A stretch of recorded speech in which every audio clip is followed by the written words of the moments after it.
Welcome back to my channel. ఈరోజు ఉల్లికారం తయారు చేయడం ఎలాగో తెలుసుకోబోతున్నాం.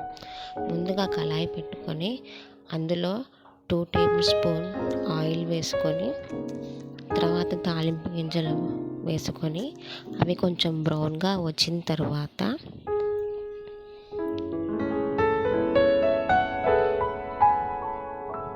నాలుగు పెద్ద ఉల్లిపాయలు బాగా తరుక్కొని వేసుకోవాలి.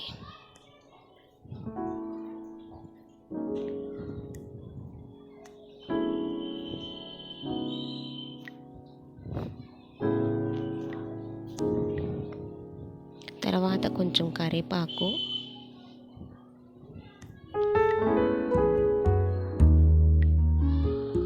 కొంచెం పసుపు,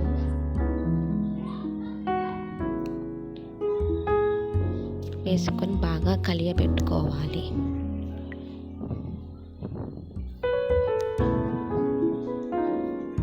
తర్వాత 2 టేబుల్ స్పూన్ల ఎండు కొబ్బరి పొడి,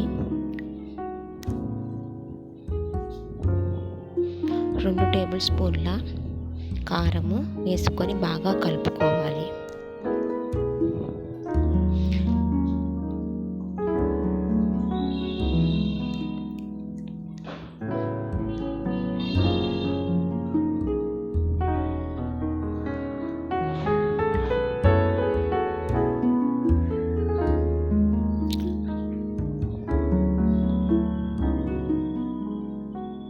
తర్వాత 2 టేబుల్ స్పూన్ల ఉప్పు,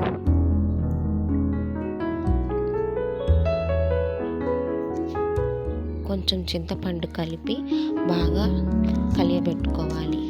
ఇంకా 2 నిమిషాలు అయిన తర్వాత ఉల్లికారం రెడీ అయిపోయినట్టే. ఇది వేడివేడి అన్నంలో కలుపుకొని తింటే సూపర్ ఉంటుంది. మా ఛానల్ కనుక మీకు నచ్చినట్టయితే please like, share and subscribe friends.